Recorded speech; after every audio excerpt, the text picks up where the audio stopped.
एकदम शांत और अंधेरी रात में एक बहुत बड़ा टावर को देखते हैं, जिससे एक हल्की रहस्यमयी आवाज भी थी, जो टावर से निकल रही थी और पूरे माहौल में गूंज रही थी।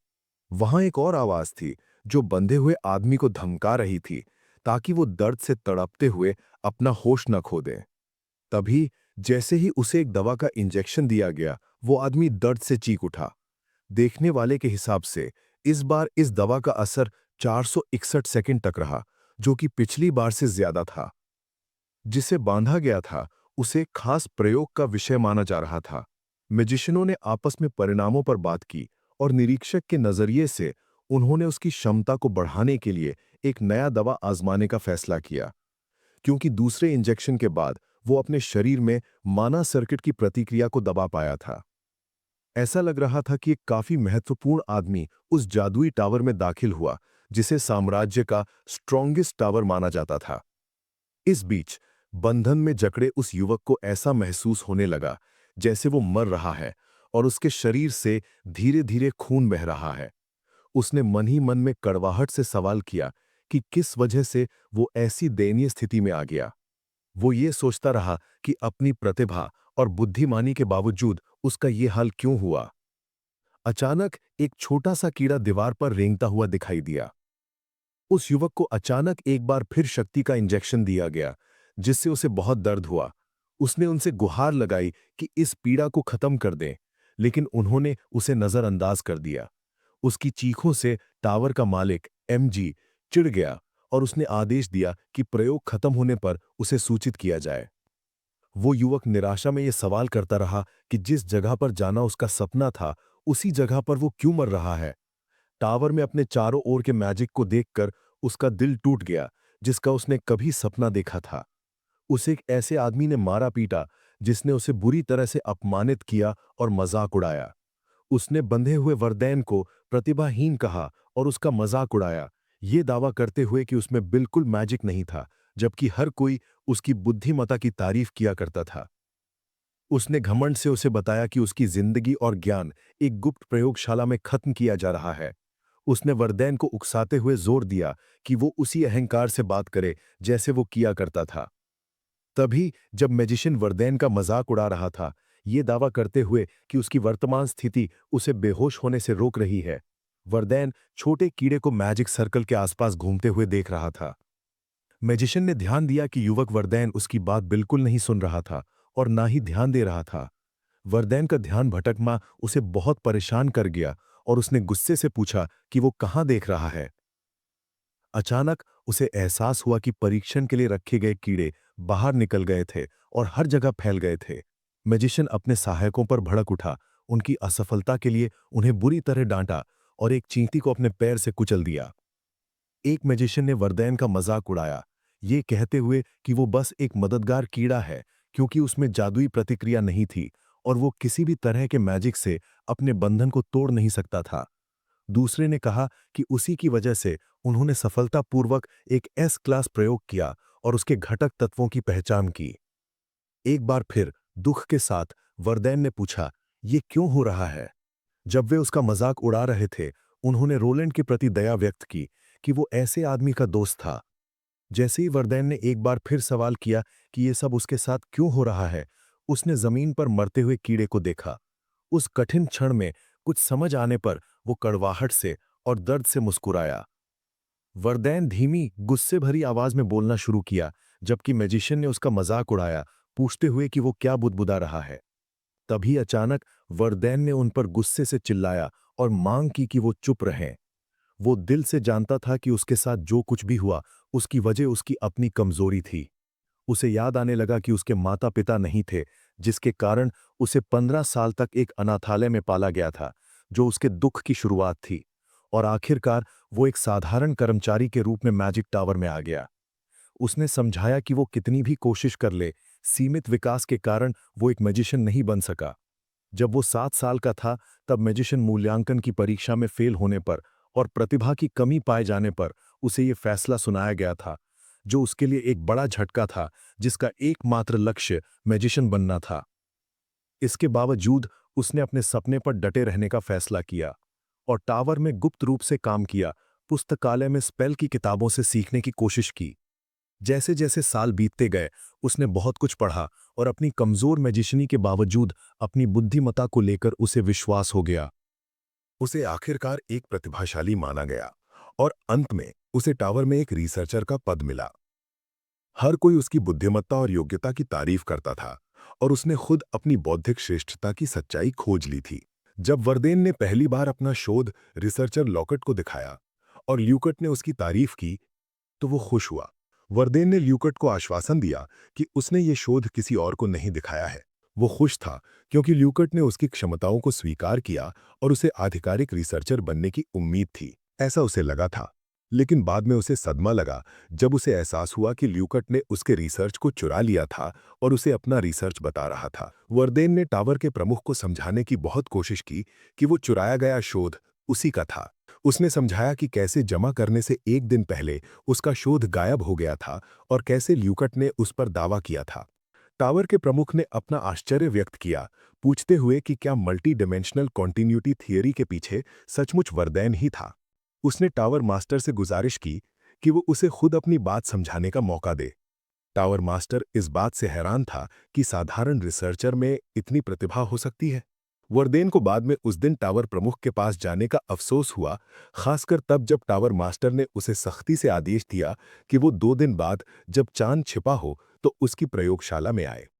वर्देन ने सोचा, अगर वो उस वक्त टावर से भाग जाता तो क्या उसकी जिंदगी एक साधारण इंसान की तरह हो पाती, क्योंकि बस उसी पल से उसका मुश्किल भरा जीवन शुरू हो गया था। दिन में मजदूर और रात में प्रायोगिक विषय। रात में उसे मजबूर किया जाता था कि वो एक जादुई घेरा बनाए और अपनी ही थ्योरी का परीक्षण करे जिसमें उसकी जान को खतरा था। जब उसने सच उजागर करने की कोशिश की तो उसे धमकी दी गई कि टावर उन लोगों को मार डालेगा जिनकी उसे परवाह थी। उस पल वर्देन ने निराशा से समझा कि सब कुछ खत्म हो गया था। वो एक अंधेरी कोठरी में पड़ा था, ये निश्चित नहीं था कि आगे क्या करे। तभी उसे दूर से आती हुई आवाजें सुनाई दी जो उसे पुकार रही थीं, जिससे उसके दिमाग में पुरानी यादें ताज़ा होने लगीं। एक पुरानी याद उसके दिमाग में वापस आई। वो और उसका दोस्त रोलंड खुशी से दौड़ रहे थे। उसने उलझन में सोचा कि क्या ये यादें सचमुच उसके बचपन के टुकड़े थे जो वापस आ रहे थे। वर्देन को अब वो समय याद आया जब उसने और उसके दोस्त रोलंड ने महान मैजिशियन बनने की कसम खाई थी। वर्देन ने गर्मजोशी से उस वादे पर सहमति दिखाई थी जिसे उन्होंने अपनी छोटी उंगलियों को जोड़कर पक्का किया था।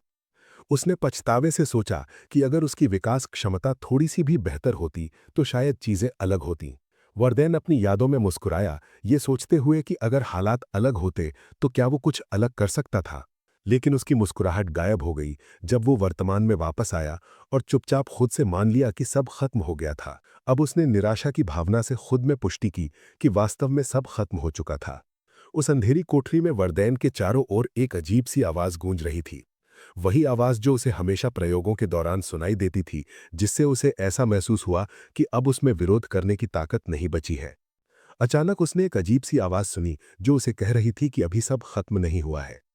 मरने की इच्छा होने के बावजूद वर्दैन को एहसास हुआ कि वो आवाज सही थी। हालात अभी खत्म होने से बहुत दूर थे। तभी अचानक एक अंधेरी शक्ति उसके सामने प्रकट हुई। उसने वर्देन को बताया कि उसे बदले और अस्तित्व के खातिर जीवित रहना होगा। शक्ति ने उससे कहा कि दर्द कितना भी तेज क्यों ना हो, उसे सहना होगा। उसने उससे वादा किया कि उसका पुनर्जन्म होगा और उसके पास ऐसी शक्ति होगी जो ये सुनिश्चित करेगी कि उसे फिर कभी अपमानित नहीं होना पड़ेगा। वो अपनी वर्तमान सीमाओं से परे निकल जाएगा। उस उदास सी आवाज ने उसे चेतावनी दी। वर्देन ने अपना संकल्प फिर से हासिल कर लिया और हार न मानने का फैसला किया। उसने चमकते हुए चांद की ओर देखा और खुद से दोहराया कि अभी सब खत्म नहीं हुआ है। वो अपनी योजना को पूरा करने के लिए दृढ़ था। उसने बदले की तैयारी में 7 साल लगाए थे।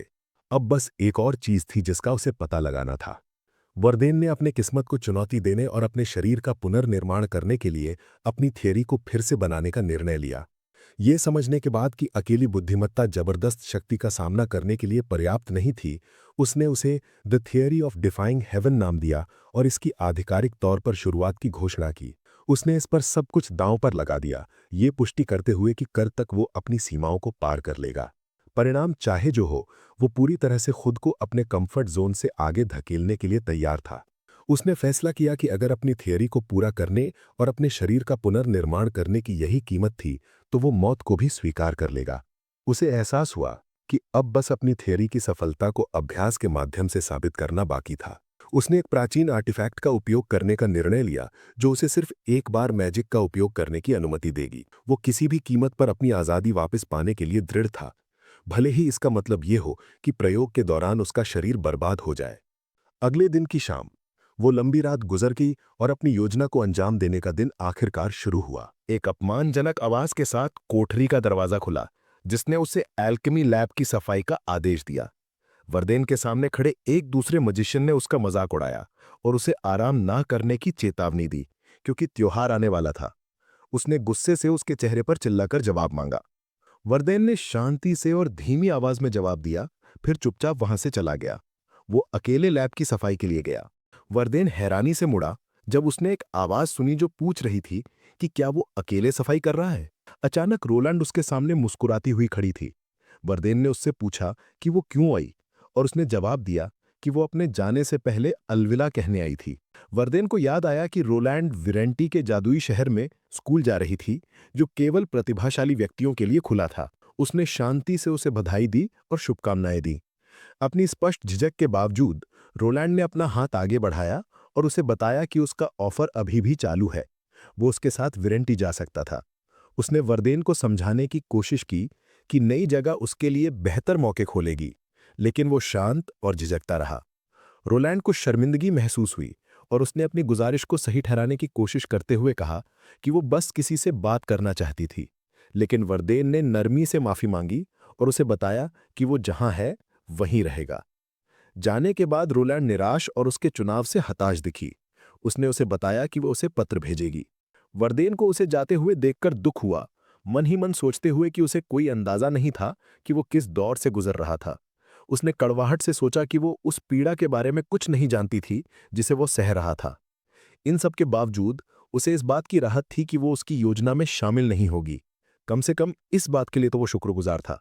टावर में जादुई त्योहार शुरू हुआ, जिसके दौरान उच्च पद के मजिशियन चले गए और केवल निम्न पद के मजिशियन ही बाकी रहे। वरदेन चुपचाप टावर में आगे बढ़ा, इस बात का फायदा उठाते हुए कि हर कोई त्योहार के कारण भटका हुआ था। उसने ट्रेजर रूम के दरवाजे पर खटखटाया और अपना परिचय दिया। जब गार्ड ने पूछा कि वो इतनी देर से क्यों आया, तो वरदेन ने समझाया कि टावर मास्टर ने उसे ट्रेजर वोल्ट की सफाई का काम दिया है। गार्ड ने देर से आने और पहले अनुमति ना लेने के लिए उसे डांटा। उसने उसे अंदर जाने दिया, लेकिन सख्ती से चेतावनी दी कि कोई परेशानी ना पैदा करे। वरदेन चुपचाप कमरे में दाखिल हुआ। उसने एक जादुई कलाकृति को सक्रिय करने के लिए उस पर हाथ रखा। वरदेन ने खुद को आश्वस्त किया कि आवाज को रोकने वाला यंत्र सफलतापूर्वक चालू हो गया है। उसने पूरी गोपनीयता के साथ अपनी योजना पर अमल करना शुरू कर दिया। वो अपने लक्ष्य की ओर धीरे धीरे बढ़ा। जैसे ही वो अपनी योजना के सबसे महत्वपूर्ण चरण के लिए तैयार हुआ, उसके सामने पावरफुल मैजिक प्रकट हुआ। वरदेन ने सेकंड सर्कल नामक मैजिक आर्टिफैक्ट पर ध्यान केंद्रित किया।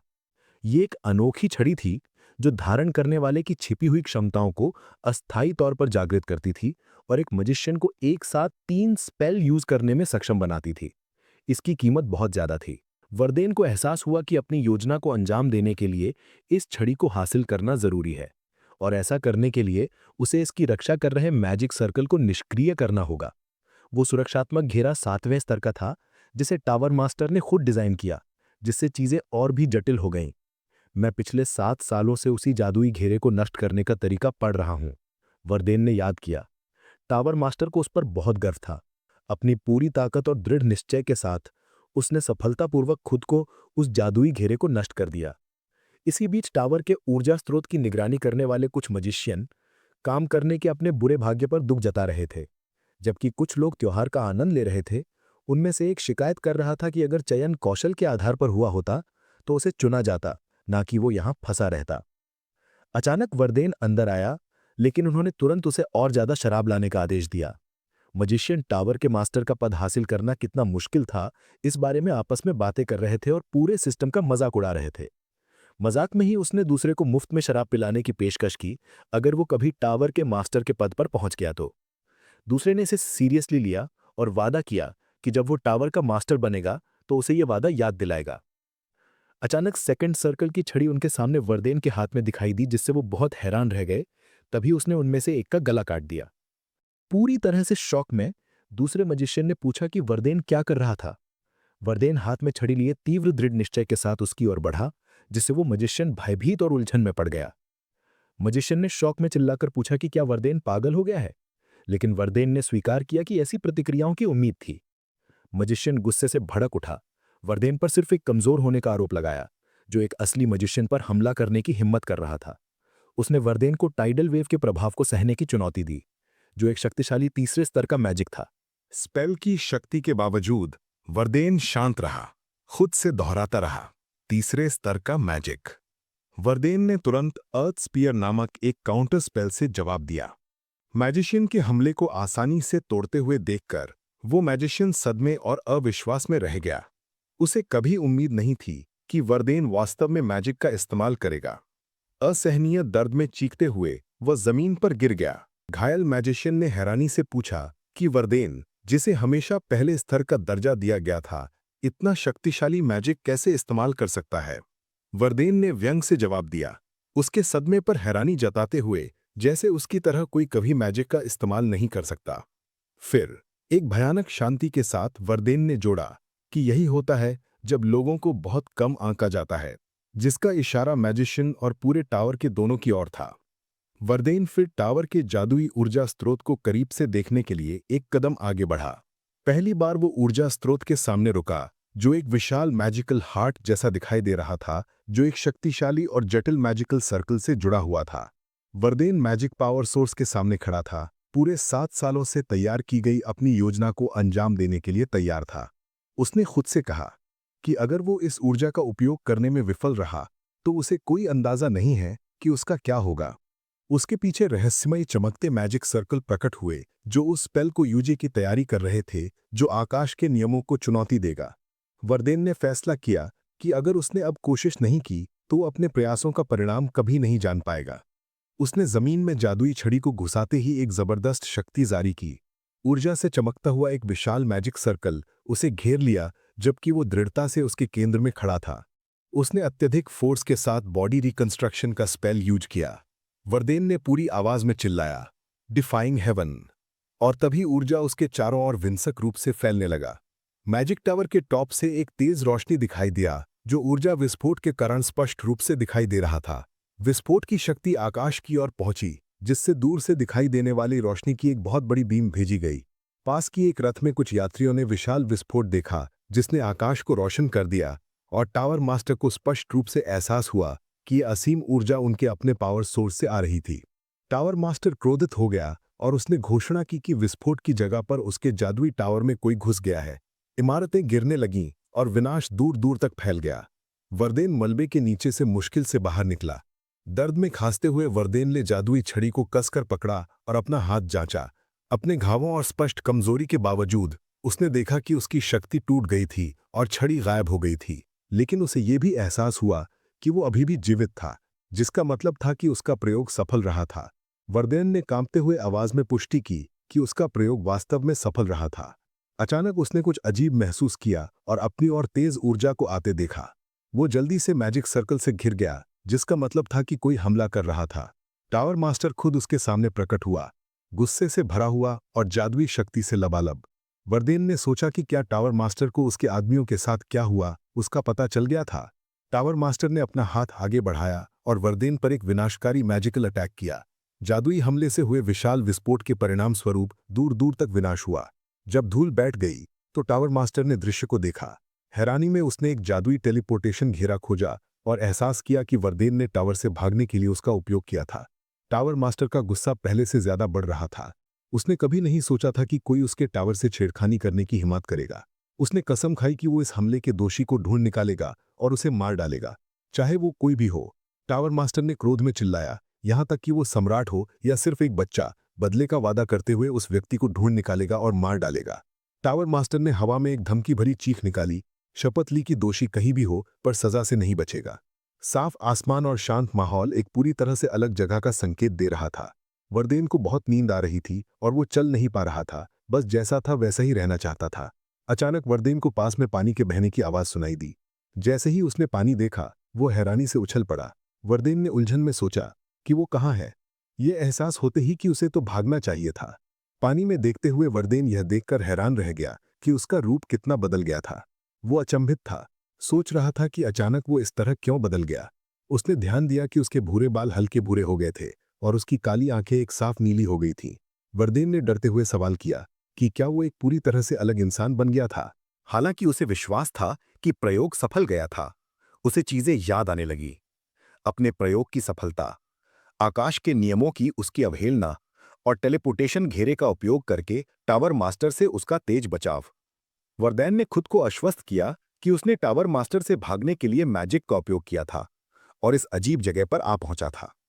उसने चारों ओर देखा और एहसास किया कि वो कहीं ऐसी जगह आ गया है जो उसने पहले कभी नहीं देखी थी। वरदैन को एहसास हुआ कि उसने बहुत लंबी दूरी तय की है, क्योंकि यहाँ के पेड़ बोवेन के मैजिक टावर क्षेत्र के पेड़ों से अलग थे।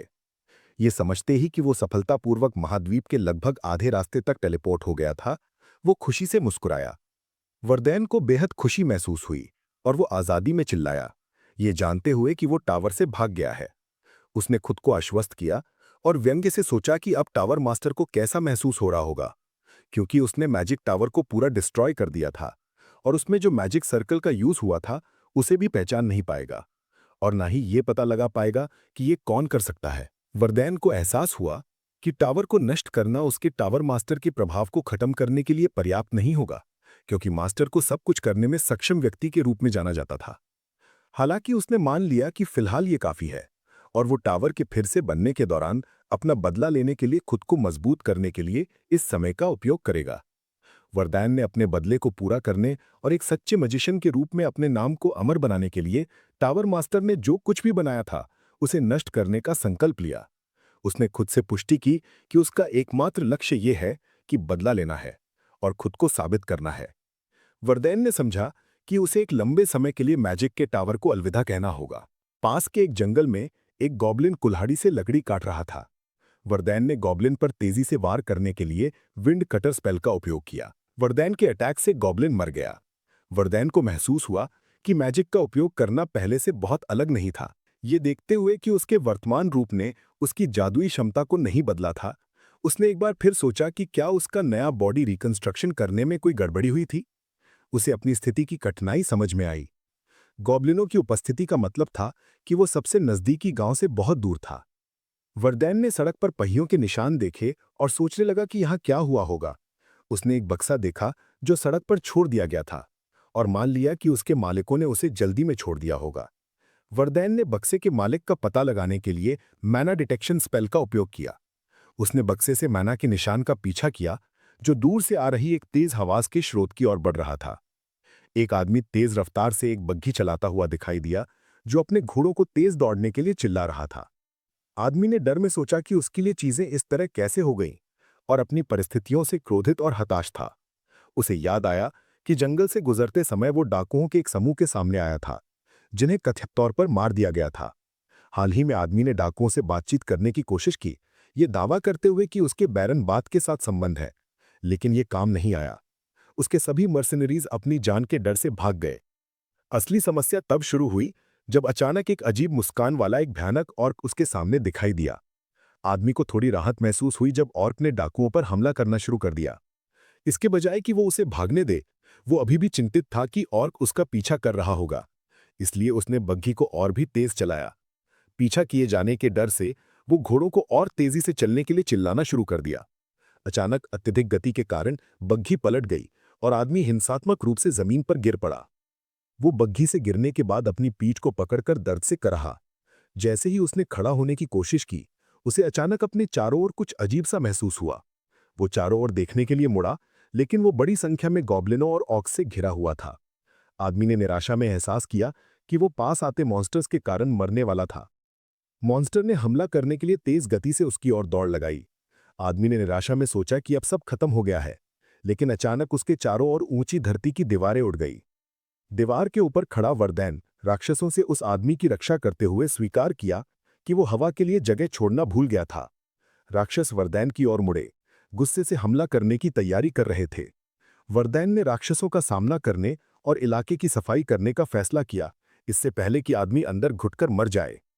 उसने गॉब्लिनों के साथ अपनी पिछली लड़ाई को छोड़कर अपने परिवर्तन के बाद अपनी पहली असली लड़ाई के लिए खुद को तैयार किया। सबसे बड़ा ऊर्क एक भयानक दहाड़ निकालते हुए वरदैन की ओर दौड़ा। वरदैन ने उत्साह के साथ मुठभेड़ शुरू की। इसे अपने नए कौशल को आजमाने का एक आदर्श मौका मानते हुए वरदैन ने एक मैजिक यूज किया, जिससे पेड़ों में आग फैल गई। वरदैन ने स्पेल यूज किया। कई अग्नि तीर आसपास के राक्षसों पर वार करने लगे। मॉन्स्टर्स दर्द में चीख उठे और आग के हमले में जल गए। एक बड़ा मॉन्स्टर क्रोध में वरदैन की ओर दौड़ा। एक ऊंची पहाड़ी पर वरदैन लंबा और आत्मविश्वासी खड़ा था, गुस्साए मॉन्स्टर का सामना करने के लिए तैयार। उसने मल्टीपल फायर एरोज और स्ट्रॉन्ग विंड स्पेल का उपयोग करते हुए एक दोहरा हमला शुरू किया। साथ ही वरदैन ने अपने हमले की शक्ति को बढ़ाने के लिए डुअल कास्टिंग तकनीक का उपयोग किया। उसने हीट वेव आरो नामक एक शक्तिशाली अग्नि आधारित वार जारी किया, जिसने राक्षसों को बुरी तरह से मारा। हमले से हुए विशाल विस्फोट से इलाके के अधिकांश मॉन्स्टर्स मरे गए। विनाशकारी हमले के बाद राक्षस दर्द में चिल्लाया और जमीन पर गिर गया। वरदैन अपनी नहीं मिली ताकत से हैरान था। ये याद करते हुए कि पहले वो एक अकेले गॉब्लिन को भी नहीं हरा सकता था, उसने चारों तरफ देखा और एहसास किया कि कोई राक्षस बाकी नहीं था। वो जल्दी से उस आदमी को घुटन से बचाने के लिए दौड़ा, जब उसे अचानक मिट्टी की दीवार के अंदर कैद किए गए आदमी की याद आई। अचानक एक बचा हुआ मॉन्स्टर वरदैन के पीछे से आया, उस पर हमला करने की कोशिश कर रहा था। वरदैन ने खतरे को महसूस किया। ठीक समय पर वो ये देखकर हैरान था कि मॉन्स्टर में से एक अभी भी जीवित था और उस पर वार करने की कोशिश कर रहा था। लड़ाई के समाप्त होने के बाद एक बग्घी शांति से इलाके से निकल गई। उसके अंदर मिस्टर कॉनरेड नाम का एक आदमी था, जो बेहद खुश था और दिल से वरदैन को धन्यवाद दे रहा था। कह रहा था कि वो इस दिन को कभी नहीं भूलेगा। मिस्टर कॉनरेड वरदैन के प्रति अपना आभार व्यक्त करते रहे, कह रहे थे कि उसकी मदद के बिना वो बच नहीं पाते। बग्घी को फिर से पलटने से रोकने के लिए वरदैन ने मिस्टर कॉनरेड को सड़क पर ध्यान देने का निर्देश दिया। मिस्टर कॉनरेड लगातार बड़बड़ाते रहे, पूछ रहे थे कि क्या वरदैन को चोट लगी है, लेकिन वरदैन को महसूस हुआ कि वो आदमी लगातार बात कर रहा है। वरदैन ने लड़ाई के दौरान अपने सामने आए खतरे को याद किया, खुद से मानते हुए कि स्थिति वास्तव में खतरनाक थी। उसने एक बार फिर याद किया कि उसके भयानक हमले से एक राक्षस कैसे बच निकला। इससे वो कितना हैरान था। जिस पल बीस्ट ने हमला किया, वरदैन ने उसे खत्म करने के लिए तुरंत विंड कटर स्पेल का उपयोग किया। खतरा टल जाने के बाद वरदैन मुस्कान के साथ आराम किया और खुद से कहा कि चिंता की कोई बात नहीं है। वरदैन ने पूछा कि क्या इस क्षेत्र में डाकुओं के हमले अक्सर होते हैं। जवाब में मिस्टर कॉनरेड ने कहा कि यह पहली बार हुआ है। उसने समझाया कि जंगल बैरन के अंदर आता है और बचपन से ही बैरन के साथ उसके अच्छे संबंध रहे हैं। उन्होंने कई पत्र शेयर किए थे और बैरन ने पहले ही उसे आश्वासन दिया था कि इलाका सुरक्षित है।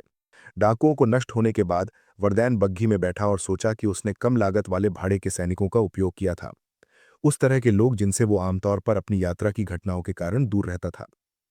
वरदैन ने याद किया कि उसका मैजिक टेलीपोर्टेशन सफल रहा था, भले ही उसने शुरुआत में सोचा था कि वो विफल हो गया है, और उसे एहसास हुआ कि उसे अपनी पहचान छिपानी होगी और कुछ समय के लिए टावर मास्टर की नज़र से बचना होगा। मिस्टर कॉनरेड ने वरदैन से पूछा कि क्या वो उसे सुन रहा है, और वरदैन को एहसास हुआ कि उसने अभी तक उसे अपना नाम नहीं बताया था। वरदैन ने फैसला किया कि फिलहाल वो उसे अपना नाम वरदैन बताएगा, लेकिन मन ही मन उसने संकल्प लिया कि वो वरदैन नाम का फिर से तभी उपयोग करेगा जब वो टावर मास्टर का सामना करने के लिए पर्याप्त मजबूत हो जाएगा, और इसके बजाय उस आदमी को बताया कि उसका नाम एशर है। आखिरकार बग्घी बैरन पाइथी के महल के फाटकों तक पहुंची। बैरन पाइथी ने अपने दोस्त कॉनरेड का स्वागत किया, ये टिप्पणी करते हुए कि वो पिछली बार मिलने की तुलना में बदतर हालत में दिख रहा है। कॉनरेड शर्माते हुए हंसा, कह रहा था कि वो ओर्क से भागते हुए वजन कम कर चुका है। पाइथी ने चिंता व्यक्त की कि कॉनरेड घायल हो सकता है, लेकिन उन्होंने उसे आश्वासन दिया। वो ठीक था कि उसमें उसका कोई दोष नहीं था। बैरन को पता चला कि एशर वो युवा मजिशियन था जिसने कॉनरेड को बचाया था, और धन्यवाद के रूप में उसे अपने महल में मेजबानी करने का फैसला किया। बैरन ने अपने सेवक को एशर को महल में आमंत्रित करने का निर्देश दिया। एशर ने कपड़े, भोजन और आराम करने के लिए और जगह प्रदान करने के लिए बैरन को धन्यवाद दिया। बैरन गर्मजोशी से मुस्कुराए जब उन्होंने एशर का अपने महल में स्वागत किया। उन्होंने अपना परिचय पाइथी हेनरूड, इस इलाके के शासक के रूप में दिया। वे खाने के लिए बैठ गए। बैरन ने एशर से पूछा कि वो खाने के बारे में क्या सोचता है। एशर ने उसे आश्वासन दिया कि यह बहुत स्वादिष्ट है। बैरन ने उसे बताया कि उन्होंने अपने दोस्त कॉनरेड को बचाने के लिए 5 मिलियन सोने के सिक्कों का इनाम तैयार किया है। बैरन ने तब एशर को एक नया मिशन पेश किया, वादा करते हुए कि अगर वो इसे स्वीकार करेगा तो उसे अच्छा मुआवजा मिलेगा। आशेर ने सोचा कि ये अपनी कॉम्बैट मैजिक का अभ्यास करने और कुछ पैसे कमाने का एक अच्छा मौका है। उसने और विवरण मांगे।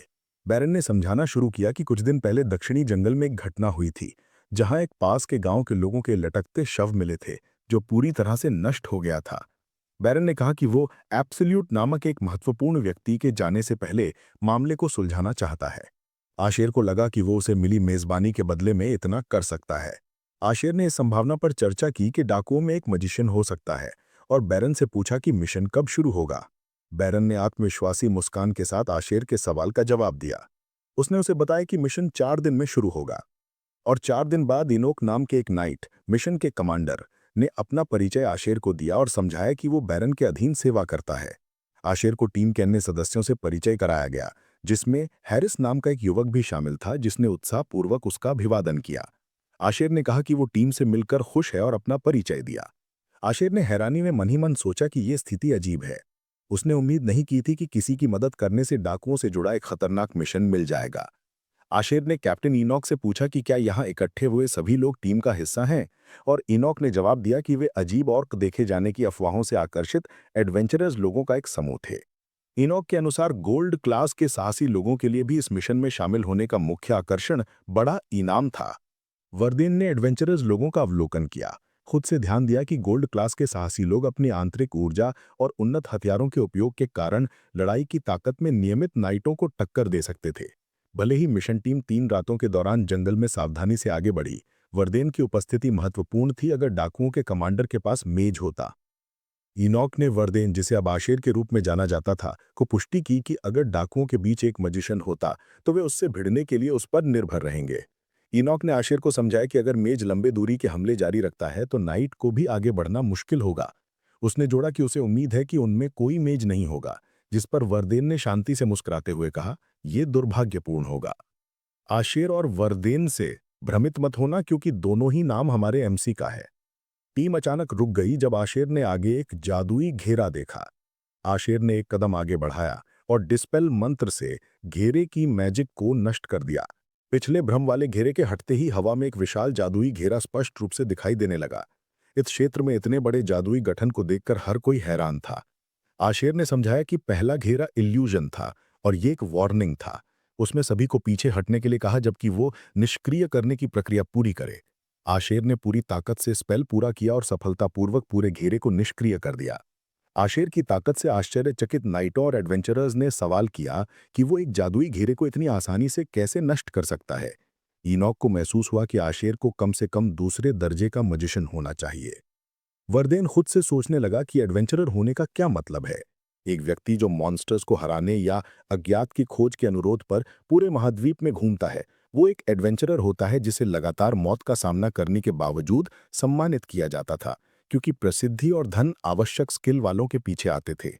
हालांकि एक एडवेंचरर खतरनाक डाकू से ज्यादा कुछ नहीं रह जाता जब वे बहुत मजबूत हो जाते और अपना सम्मान खो देते थे और मानवता के खिलाफ हो जाते थे।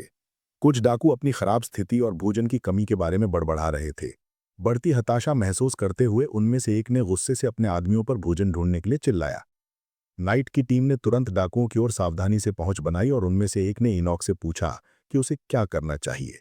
इनॉक ने तुरंत हमला करने का सुझाव दिया, क्योंकि डाकू उनकी उपस्थिति से अनजान थे। लेकिन आशेर ने इनॉक से थोड़ा और इंतजार करने के लिए कहा, ये बताते हुए कि उन्होंने अभी तक डाकुओं के मेज की ताकत का आकलन नहीं किया था और संभावना थी कि वो स्वयं आशेर से ज्यादा मजबूत हो सकता है। इनॉक अभी भी घबराया हुआ था, डर रहा था कि अगर उन्होंने अपनी स्थिति छोड़ दी तो वो डाकुओं को पकड़ने का अवसर खो देंगे। आशेर ने बताया कि इस समय उनके पास एक रास्ता था।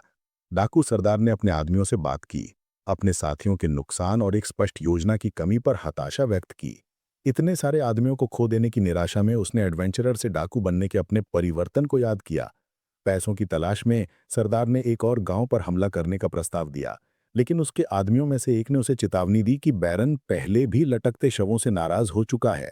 सरदार के आदमियों में से एक ने पुष्टि की कि वे वर्तमान में मैजिकल कॉन्सीलमेंट की मदद छिपे हुए थे और जल्द ही मार्टिस नामक एक शहर की ओर बढ़ने का सुझाव दिया।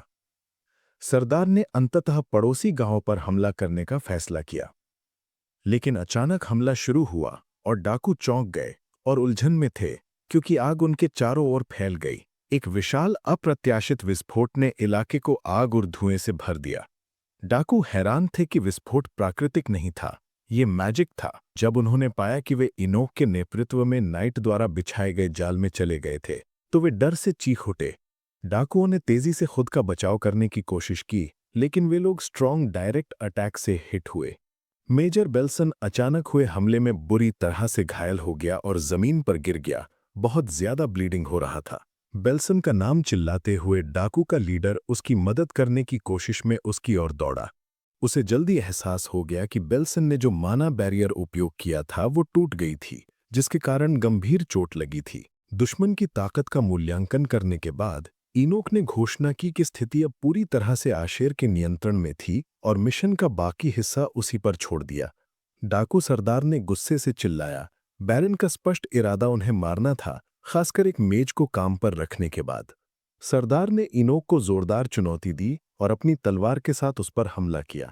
इनोक और डाकू सरदार ने वार का आदान प्रदान किया और डाकू ने कसम खाई कि वो संदेश के रूप में इनोक का सिर बैरन को भेजेगा। इनोक ने शांत होकर जवाब दिया, उसे चुनौती दी कि वो कोशिश करके देख सकता है। बेल्सन ने लड़ाई से जल्दी से भागने की कोशिश की, लेकिन अपने गंभीर घावों के कारण संघर्ष किया। उसे एहसास हुआ कि उसके पीछा करने वालों में उड़ने की कोई क्षमता नहीं थी, जिससे उसे थोड़ी राहत मिली।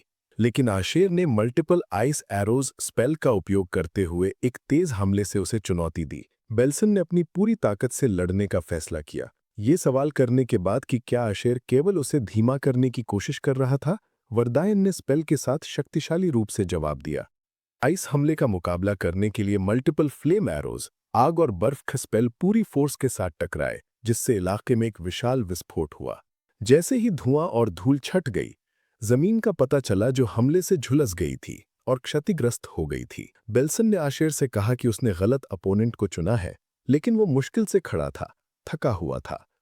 उसने समझाया कि भले ही वो घायल था, वो अभी भी आशेर से निपट सकता था और भाग सकता था, खासकर क्योंकि नाइट इनोक उसके साथ नहीं था। आशेर ने शांत और आत्मविश्वास से जवाब दिया, इस बात की पुष्टि करते हुए कि उसका उसे भागने देने का कोई इरादा नहीं था। बेल्सन ने एक व्यंग्यात्मक मुस्कान दी, ये मानते हुए कि आशेर ने गजब का आत्मविश्वास और दुर्लभ कौशल है, लेकिन जोर दिया कि वो जीवित नहीं बचेगा। उसने अपना असली चेहरा दिखाया और एक ईविल मुस्कान के साथ शपथ ली कि आशेर आज यहां मर जाएगा। बेल्सन ने फॉलिंग आइस नामक एक शक्तिशाली तीसरे स्तर का स्पेल यूज किया, आशेर को मारने की कोशिश करते हुए। उसने पूरी ताकत से चिल्लाया, मर जा, जबकि आशेर शांत रूप से हमले का जवाब देने की तैयारी कर रहा था। वर्दाइन के चारों ओर एक विशाल बाधा विकसित हो गई, उसे फंसाने की कोशिश कर रही थी। बेल्सन रुका और आत्मविश्वास से मुस्कुराया, ये मानते हुए कि उसने जीत हासिल कर ली है। लेकिन अचानक बर्फ चटकने लगी। इस अप्रत्याशित परिणाम से बेल्सन हैरान और स्तब्ध रह गया। आशेर को घेरे हुए बर्फ तेजी से चटकने लगी। बेल्सन गहरे शौक में था ये देखकर कि वर्देन बिना घायल हुए उसके फॉलिंग आइस स्पेल को रोकने में कामयाब हो गया था। आशेर भरोसे से खड़ा हुआ और उसने अर्थ स्फीयर, एक तीसरे स्तर का स्पेल यूज किया। आशेर ने बर्फ को पूरी तरह से तोड़ दिया, इसके टुकड़े उसके चारों ओर बिखर गए। बेल्सन ने डर में पूछा कि एक दूसरे स्तर का मेज तीसरे स्तर का मैजिक कैसे इस्तेमाल कर सकता है। आशेर ने शांत रूप से मजाक करते हुए बेल्सन से पूछा कि वो उसके बारे में ठीक ठीक क्या सोचता था। बेल्सन को शक होने लगा कि वर्देन तीसरे स्तर के मैजिक के अलावा मल्टीपल एंट्रीब्यूट का यूज कर रहा था। बेल्सन ने एक और हमला शुरू करने की कोशिश की, लेकिन आशेर तेज था और उसे तुरंत एक हमला किया और बेल्सन पूरी तरह से पराजित होकर जमीन पर गिर गया, जबकि आशेर विजय में उसके बगल में खड़ा था। आशेर ने चुपचाप खुद से कहा कि यह अच्छी बात थी कि वो इस मिशन में शामिल हुआ था। उसने व्यंग्यात्मक रूप से बेल्सन को धन्यवाद दिया, कहते हुए कि उसी की वजह से उसने सीखा कि एक मेज से कैसे लड़ना चाहिए। विशिष्ट लॉकेट पहने हुए ऑर्क बहुत गुस्से में खड़ा था। आशेर को याद आया कि मिशन से 2 दिन पहले उसने जादुई टावर की सामग्री का उपयोग करके एक खास औषधि बनाई थी। औषधि को मैजिक सर्किट डायलेटर कहा जाता था और आशेर ने स्वीकार किया कि भले ही ये काम करता था, वो अब फिर कभी इंसानों पर प्रयोग नहीं करना चाहेगा। आशेर को मैजिक टावर में पिछले प्रयोगों के दौरान सहे दर्द और तकलीफ याद आई। उसने कठिनाई के उन दिनों और तब से वो कितना मजबूत हो गया है स्पष्ट रूप से याद किया। आशेर ने बेल्सन के शव की जांच की और खुद से पुष्टि की कि वो मर चुका है। उसने फैसला किया कि उसे बैरन के लिए अपनी सफलता का सबूत चाहिए और इसे प्रदान करने के एक तरीके के बारे में सोचने लगा। उसने बेल्सन की जादुई छड़ी पर ध्यान दिया और इसे जीत के सबूत के रूप में उपयोग करने का फैसला किया।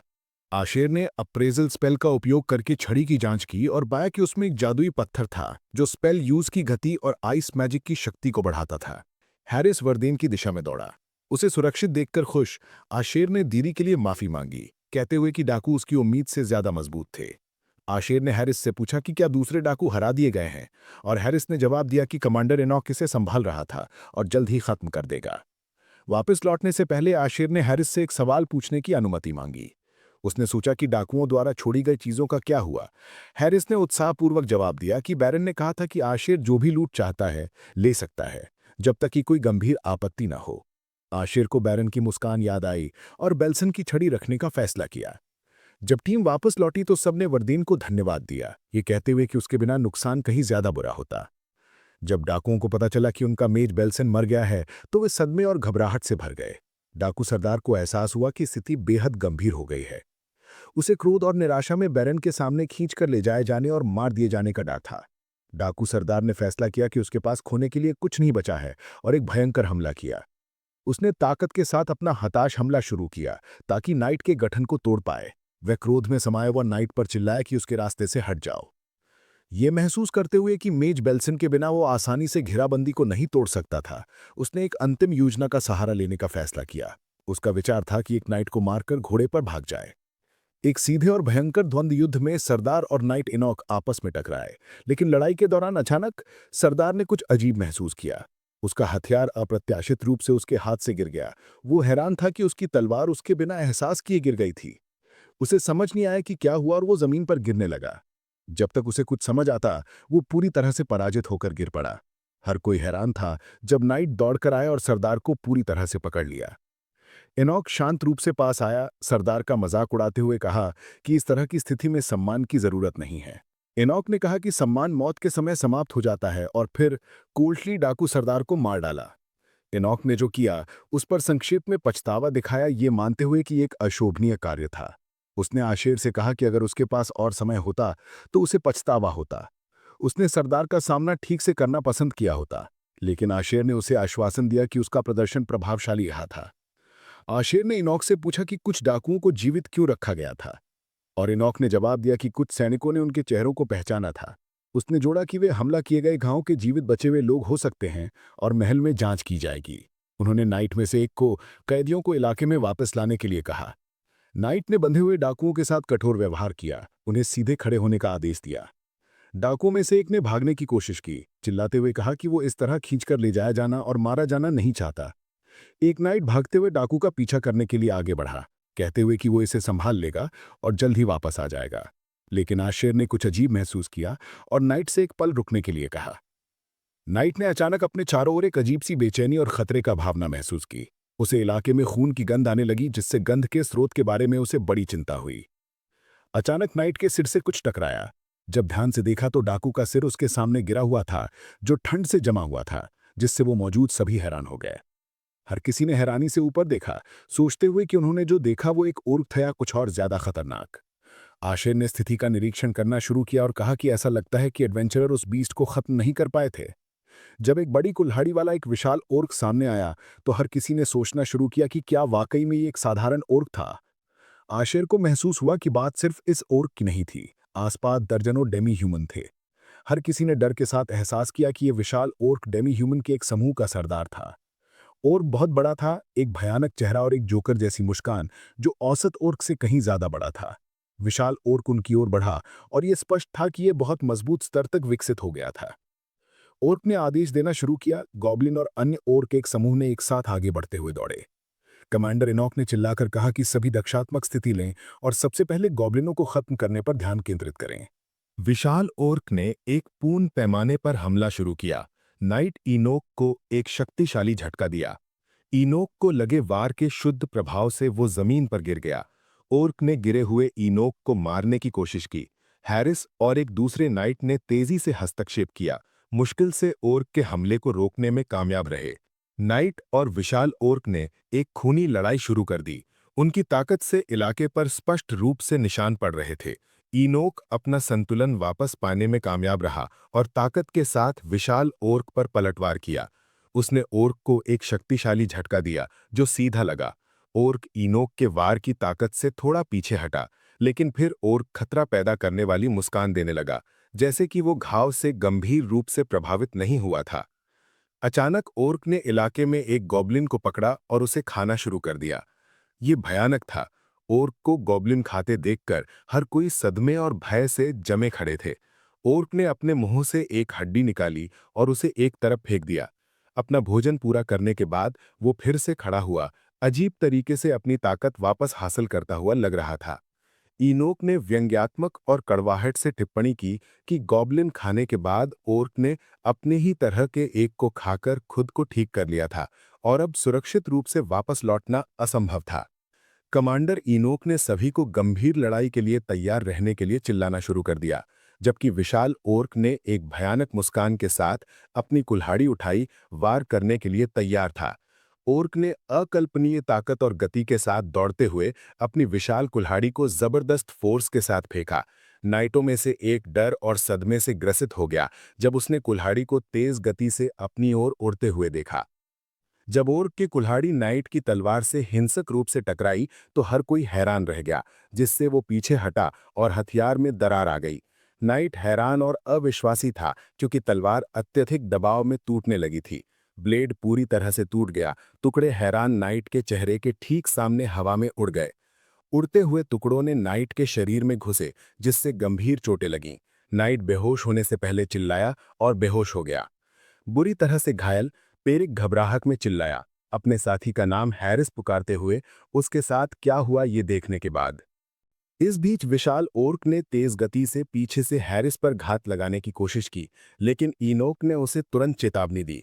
हैरिस तेजी से मुड़ा, ओर्क के हमले का सामना किया और आत्मविश्वास से घोषणा की कि वो उसे अपनी तलवार से काट देगा।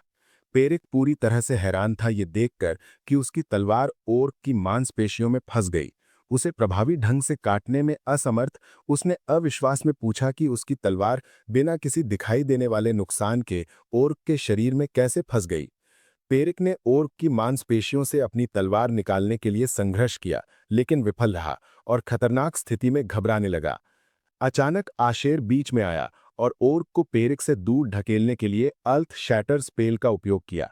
आशेर में हैरिस से तेजी से पीछे हटने और उसके पीछे कवर लेने के लिए कहा और हैरिस तुरंत पीछे हुआ। हैरिस सफलतापूर्वक ओर्क से पीछे हटा और आशेर की ओर दौड़ा, चिल्लाते हुए कि वो सुरक्षित है, लेकिन उसने अपना हथियार खो दिया था। उसने चिल्लाना शुरू कर दिया, सोचते हुए कि अब वो हथियार के बिना लड़ेगा कैसे। जबकि आशेर ने समझाया कि पहले गॉब्लिन को खाने के बाद ओर्क की शारीरिक ताकत बहुत बढ़ गई थी। उसने निराशा में कहा कि उसने ओर्क पर हमला करने में अपनी पूरी ताकत का इस्तेमाल किया था, लेकिन कोई फायदा नहीं हुआ, और सोचा कि क्या ये बीस्ट इसकी अजीब ताकत के कारण लेजेंडरी था। हालांकि आशेर ने शांति से इसका खंडन किया, ये बताते हुए कि भले ही ओर्क मजबूत था, लेकिन ये लेजेंडरी बीस्ट नहीं था। फिर उसने आगे उसकी ताकत की बारीकियों का वर्णन किया। आशेर ने समझाया कि ओर्क दूसरों को खाने से उसकी रीजनरेशन और स्ट्रेंथ में बढ़ोतरी होती है और ये कमज़ोर जीवों को नियंत्रित कर सकता है और उन्हें पागल कर सकता है। ये शारीरिक रूप से नाइटों से भी ज्यादा ताकतवर था। वर्दैन ने जारी रखा, ये देखते हुए कि ये ओर्क निश्चित रूप से सामान्य ओर्क से अलग था, लेकिन फिर भी आशेर इसकी ताकत को वास्तव में असाधारण होने के लिए पर्याप्त नहीं मानता था। आशेर ने समझाना शुरू किया कि साधारण मैजिक की कुछ सीमाएं होती हैं। चाहे जितना भी माना का उपयोग किया जाए, उसकी शक्ति सीमित रहती है। हालांकि एक साधारण स्पेल था जिसमें साधारण शक्ति को पीछे छोड़ने की क्षमता थी, जियोग्राफिकल मैनिपुलेशन स्पेल। उसने इस पावरफुल स्पेल को यूज करने की तैयारी शुरू कर दी, अपने हाथों को हवा में घुमाते हुए, जैसे ही एक विशाल जादुई घेरा उसके सामने बनने लगा। जमीन हिंसक रूप से हिली और चटकने लगी जैसे ही आशेर ने स्पेल को एक्टिवेट किया, जिससे दूर दूर तक हड़बड़ी फैल गई। आशेर के स्पेल से आए भूकंप ने कुछ योद्धाओं को यह सोचने पर मजबूर कर दिया कि वो डर रहे हैं। स्थिति और बदतर हो रही थी। योद्धाओं में से एक डर से चिल्लाया, आश्वस्त था कि अंत नजदीक है और वे सब यहां मर जाएंगे। लेकिन इनोक ने तुरंत बीच में आकर जोर से सभी को आश्वस्त किया, ये पुष्टि करते हुए कि ये भूकंप डैन आशर का मैजिक था, कोई और खतरा नहीं, और उन सभी को शांत रहने के लिए कहा। इनोक ने उन सभी को सांत्वना देना शुरू कर दिया, कहते हुए कि जो हो रहा था वो सिर्फ आशर का मैजिक था, लेकिन उसके हाव भाव और दूसरों के हाव भाव से ये स्पष्ट था कि वे इतनी भयानक स्थिति के सामने वास्तव में शांत नहीं रह सकते थे। उनके सामने की जमीन कुछ आपदा जैसी दिखने लगी थी और कई राक्षस अंदर गिर रहे थे, डर से चीख रहे थे। जीव चीखते हुए और डर से तड़पते हुए उछल रहे थे और जमीन के गड्ढों में गिर रहे थे क्योंकि जमीन उनके पैरों के नीचे चटक रही थी। झटकों ने मॉन्स्टर्स में अराजकता पैदा कर दी, जो गिरने और चिल्लाने के अलावा कुछ नहीं कर सकते थे। विशाल ओर्क क्रोध से भरे एक बड़े गड्ढे के बीच में दिखाई दिया और एक भयानक दहाड़ निकाली।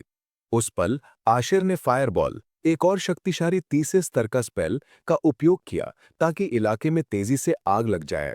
आग तेजी से फैल गई, आसपास की हर चीज को निगल गई, लड़ाई के मैदान को नर्क के एक दृश्य में बदल दिया। हारिस आग से बेहद उत्साहित था और खुशी से कहा कि राक्षसों को जलते हुए देखना गहरा संतोषजनक था, जिस पर नाइटों में से एक ने उसे अपनी गरिमा बनाए रखने के लिए कहा। आशर ने खुद को समझाना शुरू किया कि भले ही तीसरे स्तर के स्पेल ज्योग्राफिकल मैनिपुलेशन का अनिश्चित काल तक उपयोग किया जा सकता था, अधिकांश मजिशियन इसे प्राथमिक स्पेल के रूप में उपयोग नहीं करते थे, क्योंकि ये इतना अधिक माना का उपयोग करता था कि इसका बार बार उपयोग करना अव्यावहारिक था। आशिर को थोड़ी निराशा महसूस हुई कि उसके पास तीसरे स्तर के स्पेल से परे शक्ति उत्पन्न करने के लिए पर्याप्त माना नहीं था, जिससे परिणाम उसकी उम्मीद से कम था। जब उन्होंने आग के बीच से निकलती हुई एक भयानक आवाज सुनी तो हर कोई बहुत तनावग्रस्त हो गया। विशाल ओर्क आग के बीच फिर से दिखाई दिया। उसे लगे सभी घावों और जलन के बावजूद अभी भी जीवित था। हैरिस अब भयभीत और निराश में पूछा कि उन्हें अब क्या करना चाहिए। अब आशर ने शांति से जवाब दिया कि अगर ओर्क आग से मरने से इनकार करता है तो वह एक और समाधान उपयोग करेगा। उसने एक मजबूत आइस स्पेल का उपयोग करना शुरू कर दिया, जिसने ओर्क के शरीर को पूरी तरह से ढक लिया। हारिस ने उसकी असीम जादुई शक्ति को देखते हुए उत्साह में आशिर का नाम चिल्लाया।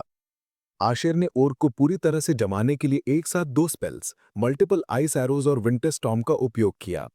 उसने आत्मविश्वास से घोषणा की कि वह ओर्क को जमने से मार डालेगा और जबरदस्त फोर्स के साथ आइस स्पेल जारी किया।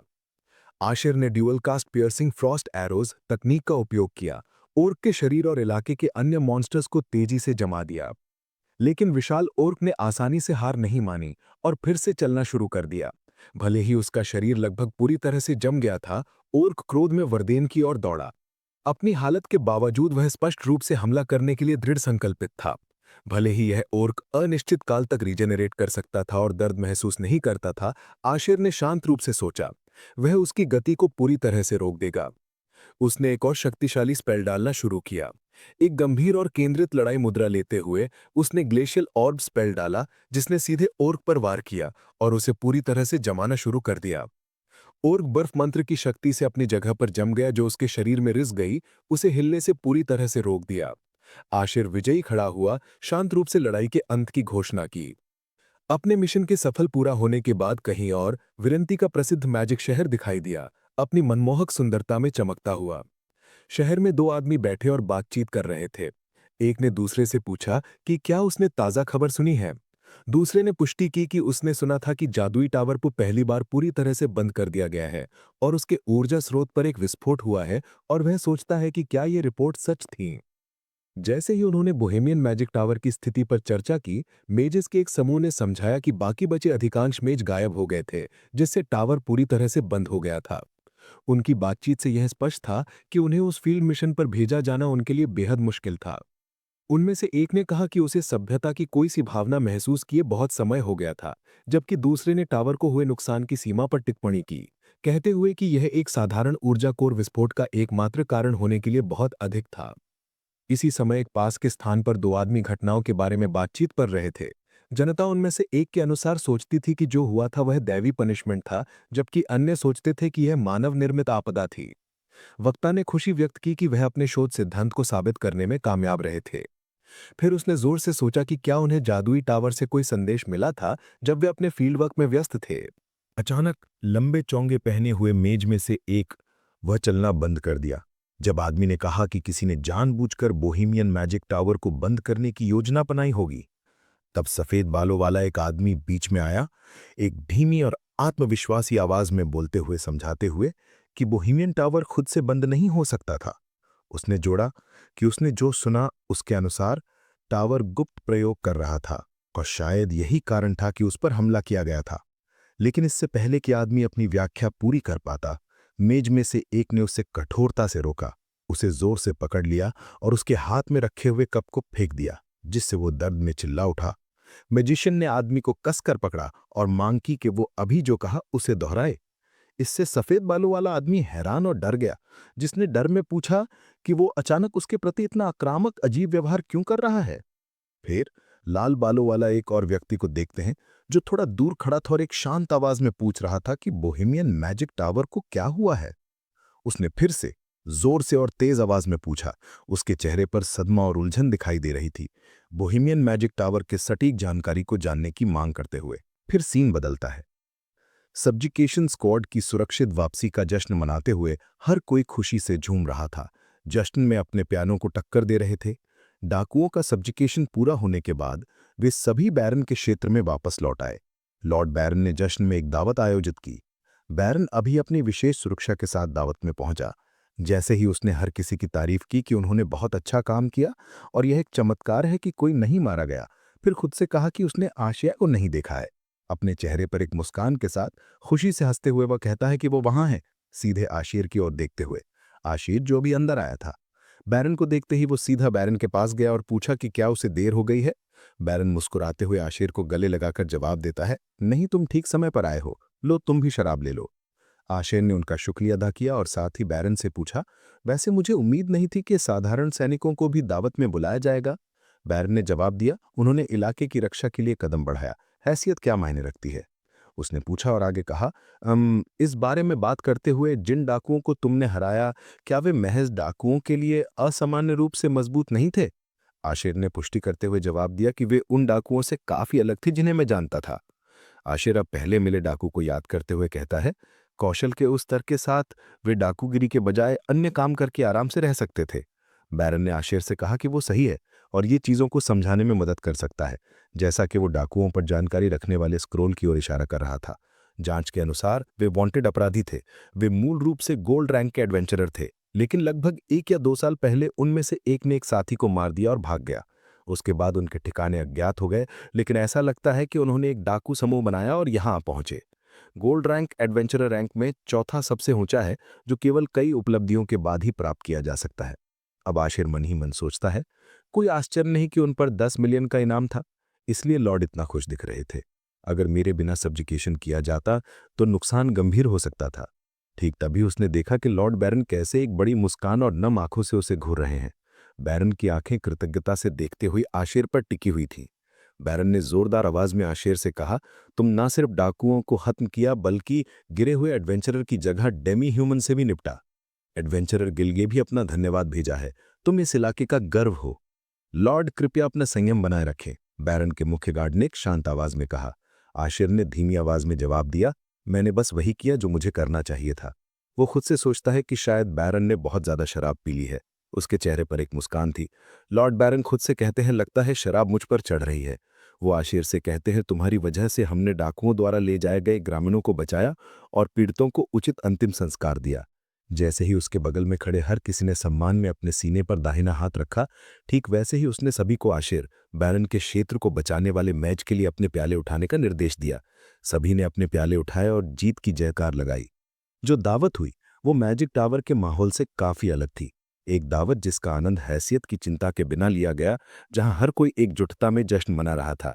ठंडे और दिखावटी मैजिक टावर के विपरीत ये गर्म और सच्ची जगह वर्डेन को गहराई से पसंद आई। टावर से भागने के पहली बार वो दिल से हंस पाया।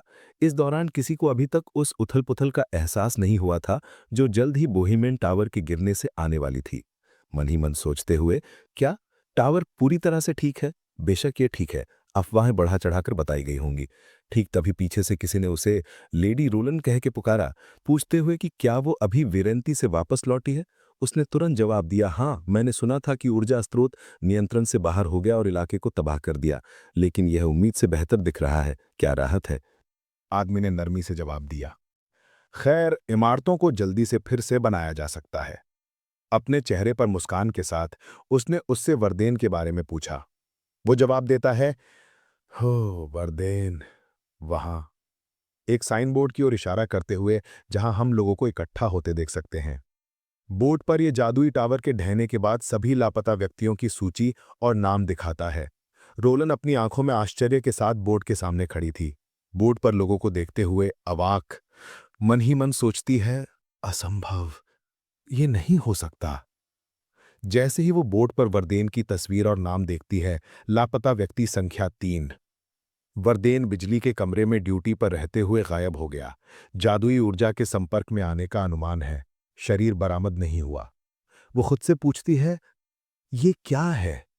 जैसे ही उसे याद आता है पिछली बार जब उसने और वरदेन ने बात की थी, जहां वरदेन उसे विदेश में पढ़ाई के लिए उसकी छात्रवृत्ति पर शुभकामनाएं दे रहा था और वो उससे पूछ रही थी कि क्या वो उसके साथ आना पसंद करेगा, लेकिन वरदेन ने ये कहते हुए इनकार कर दिया कि वो जादुई टावर में ही रहेगा।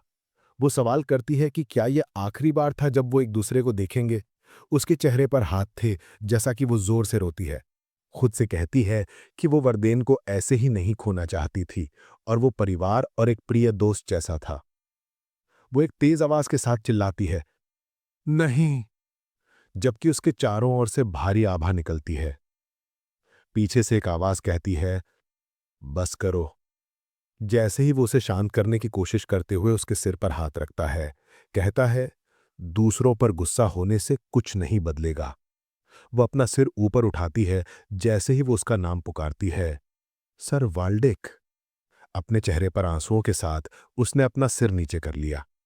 फिर उसने उससे एक शांत आवाज में पूछा, जादुई टावर में ठीक ठीक क्या हुआ? सर वाल्डेक झुक गया, उसे ढकने के लिए अपनी जैकेट का उपयोग किया। जैसा कि वो समझाते हैं, ये वैसा ही है जैसा तुम देख सकती हो। मैजिक उत्सव के दौरान उच्च पद के मैजिशियन दूर थे। जब वे चले गए थे तो ऊर्जा स्रोत पागल हो गया। कोर के सभी मैजिशियन ड्यूटी ऑफिसर समेत पूरी तरह से नष्ट हो गए। इतना ही नहीं, बल्कि सालों का जमा डेटा और शोध रिकॉर्ड मिटा दिए गए। यहां तक कि खजाना तिजोरी का जादुई घेरा भी क्षतिग्रस्त हो गया, जिससे अपरिवर्तनीय नुकसान हुआ। खजाना तिजोरी में सब कुछ, सेकंड सर्किट, स्पेल बुक का संग्रह और आर्टिफैक्ट, सब चले गए। नुकसान अनुमान से परे है। और मन ही मन सोचता है, लेकिन सबसे अफसोसनाक नुकसान प्रायोगिक विषय संख्या 77 था। अगर हमने सिर्फ उसका मस्तिष्क बरामद कर लिया होता तो हम खोए हुए रिकॉर्डों और उपलब्धियों को बहाल करने में सक्षम हो गए होते। वो जारी रखते हैं, जैसा कि होस्ट से कहते हैं, फिर भी कम से कम हम बदला ले सकते हैं। हालांकि हमने ऊर्जा की वृद्धि के पीछे मुख्य अपराधी को नहीं पकड़ पाए, लेकिन हमें एक क्लू मिला। रोलन ने अपने चेहरे पर आश्चर्य के साथ पूछा, आपका क्या मतलब है? वो फिर जवाब देते हैं, घटना से 3 घंटे पहले कोई बिना किसी निशान के गायब हो गया। वो कौन है जिसने टावर को बर्बाद किया, ये पता लगाने के लिए मैंने टावर के सभी संपर्कों का इस्तेमाल किया, वाल्डेक ने बताया। 3 घंटे पहले कोई बिना निशान के गायब हो गया था और मुझे ये मिला। वाल्डेक ने एक अजीब दिखने वाला चेन सिंबल ऊंचा हड़ाया, जिसे रोलन ने ब्लैक आवर का प्रतीक बताया। ब्लैक आवर, एक ऐसा समूह जो सिर्फ मैजिक का अध्ययन गोपनीयता में नहीं करता, बल्कि इसके माध्यम से दुनिया पर हावी होने की कोशिश करता है। वे यहां क्या कर रहे हैं? हमें नहीं पता कि उन्होंने टावर में घुसपैठ कैसे की और ऊर्जा की वृद्धि को ट्रिगर कैसे किया, लेकिन हमें यकीन है कि वे इसमें शामिल हैं। जो अन्याय से मारे गए, उनकी आत्मा शांत करने के लिए मेरा इरादा ब्लैक आवर को टारगेट करते हुए एक एक्सटर्मिनेशन स्क्वाड बनाने का है। और रोलन, तुम्हारी अभिव्यक्ति को देखते हुए उस यूनिट में एक जगह तुम्हारे लिए आरक्षित है। रोलन ने गुस्से से अपने नंगे हाथ से ब्लैक आवर के प्रतीक को तोड़ दिया। देखते हुए कि उसने पहले ही अपना मन बना लिया था, उसकी आंखें ठंडी, क्रोध से भरी हुई हो गई। कुछ दिनों बाद बैरन के क्षेत्र एडवेंचरर गिल्ड में आशेर को अपनी कॉफी का कप सिप करते हुए बैठा हुआ देखा जा सकता है, जबकि एक अजीब आदमी उसे इंतजार कराने के लिए माफी मांगता है। जैसा कि वो पहले कहता है, मुझे सर आशेर से इस बार की घटना के लिए माफी मांगने की अनुमति दे। वो जारी रखते हैं, हमने और खतरे को उच्च के रूप में वर्गीकृत किया, इसलिए हमने गोल्ड रैंक एडवेंचरर भेजे, लेकिन परिणाम भयानक थे। आशेर ने जवाब दिया, ठीक है, ये बस एक संयोग था। अपने चेहरे पर मुस्कान के साथ वो समझने के लिए आशेर को धन्यवाद कहता है, ये सब्जेक्शन के लिए पुरस्कार प्रमाण पत्र है। आशेर को एक कागज देते हुए वो आगे बढ़ता है, खतरा वेतन और नए प्रकार के ऑर्क के शरीर को लाने के इनाम को शामिल करने के बाद। आशेर कागज को देखते हुए मन ही मन सोचता है, कुल 24 मिलियन यल्क आता है। करों में कटौती के बाद ये 12 मिलियन यल्क है। वह जारी रखता है, अपने चेहरे पर एक मुस्कान के साथ आशेर से कहता है, आपको ये पता नहीं होगा, लेकिन गिल्ड के साथ जो जुड़े हुए नहीं होते हैं, सभी इनामों पर एक समान 50% कर लगता है। भले ही हम इसे माफ करना चाहते, ये शाही कानून है। उल्लंघन के परिणाम स्वरूप कर चोरी या धोखाधड़ी के आरोप लग सकते हैं। आशेर को समझाने की कोशिश करते हुए वह उसे बताता है, लेकिन एक कानूनी तरीका है कर से बचने का। आशेर ने फिर पूछा कि क्या वह चाहता है कि वह एक एडवेंचरर बन जाए। वह तुरंत एक मुस्कान के साथ जवाब देता है, हाँ ये सही है, हमारे गिल्ड में उच्च रैंक के लिए कम कर दरें हैं, और जो कि तुम एक विशेष मामला हो, तुम सिल्वर रैंक से शुरू करोगे। आशेर मन ही मन सोचता है, एक एडवेंचरर बनना मेरी भविष्य की कार्रवाइयों को सीमित कर देगा। फिर भी आशेर को आवेदन पर हस्ताक्षर करने के लिए कह रहा था। आशेर अपनी सोच में जारी रहता है, जैसा कि वह कॉफी का कप मेज पर रखता है। नहीं, अभी पैसे से ज्यादा महत्वपूर्ण बदला लेने के लिए मजबूत होना है। फिर वह अपने चेहरे पर एक मुस्कान के साथ जवाब देता है, ठीक है, मैं बस ये ले लूंगा। उस कागज पर अपने हाथ रखते हुए जो उसकी राशि दिखाता है। सीन बदलता है और हम बैरन क्षेत्र एडवेंचरर गिल्ड स्टोरेज देखते हैं। आशेर लाश के सामने खड़ा होकर खुद से बात करते हुए शांत रूप से कहता है, भले ही मैं 7 साल तक बोहेमियन टावर में एक परीक्षण विषय के रूप में रहा हूं, मैं आखिर एक मेज ही हूं। एक मेज हमेशा रहस्यों का खोजी और एक रिसर्चर होता है। इसलिए मैंने पूरी तरह से शोध के लिए मेरे द्वारा पराजित बीस्ट की लाश को यहां लाया। जैसे ही वह ठंडी मृत पड़ी और को उजागर करता है, वह जारी रखता है, फिर भी यह सोचना कि उनके पास ढके हुए की स्थिति को संरक्षित करने वाली एक आर्टिफैक्ट भी है। ये बैरन क्षेत्र में एक एडवेंचरर गिल्ड है, तो मुझे लगता है कि एक क्षमता कोई खास बात नहीं है। अपने चेहरे को एक फेस मास्क से ढकने के बावजूद वह अभी भी ओर्क की लाश से दुर्गंध सूंघ सकता है। वह फिर मन ही मन सोचता है, इसकी स्थिति आदर्श से बहुत दूर है। फिर भी ये ओर्क, इसकी लाल पुतलियां और लाल त्वचा आश्चर्यजनक नहीं है, लेकिन अन्य नमूनों की तुलना में इसका फटा हुआ मुंह और बड़ा शरीर विशेष रूप से चौंकाने वाला है। ओर्क की लाश के करीब झुकते हुए वह एक धीमी आवाज में कहता है, हालांकि ये विशेषताएं ओर्क योद्धाओं या ओर्क लॉर्डों जैसी उच्च स्तर की प्रजातियों में देखी जाने वाली विशेषताओं से बहुत दूर हैं। इसकी बुद्धिमत्ता को भी ठीक से असाधारण नहीं कहा जा सकता। इसे म्यूटेशन के रूप में वर्गीकृत किया जाना चाहिए, इवोल्यूशन नहीं। बाद में वह मन ही मन सोचता है, लेकिन इस तरह निष्कर्ष निकालना अभी भी अजीब लगता है। भले ही यह एक उत्परिवर्तन है, केवल उपभोग के माध्यम से इसके रीजनरेशन और भयानक ताकत को समझाने के लिए अपर्याप्त आधार है। जब वह ओर्क को देख रहा था, अभी कुछ उसका ध्यान खींचता है। उसने करीब से देखा और पूछा, एक निशान? मन ही मन सोचते हुए, रीजनरेशन एक शक्ति है जो शरीर को उसके पिछले स्थिति में हील करती है।